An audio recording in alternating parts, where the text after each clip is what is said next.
Imaginez un enfant africain qui commence par vendre des bonbons à l'école et qui devient plus tard l'homme le plus riche d'Afrique.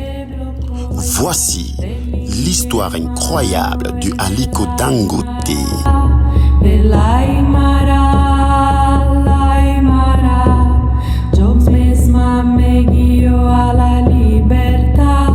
Aliko Dangote est né le 10 avril 1957 au Nigeria.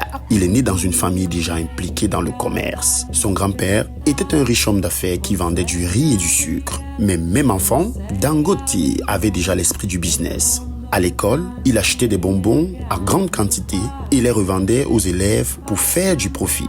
C'était alors le début de son parcours entrepreneurial. Après ses études, Dangote reçoit un petit capital de sa famille. Avec cet argent, il commence à acheter et revendre des produits comme du riz, du sucre et du ciment. Il crée alors une petite entreprise appelée Dangote Group. Au début, ce n'est qu'une petite société commerciale.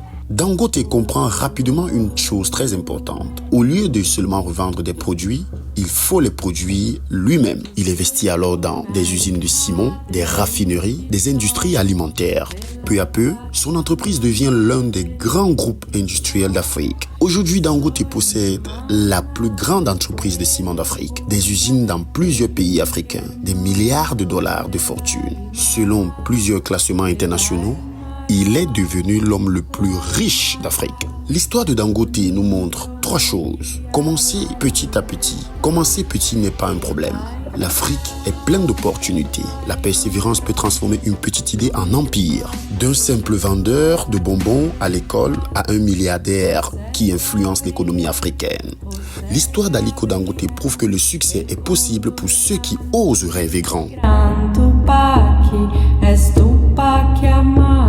El gran Tupac, que son mis hermanos cordilleras.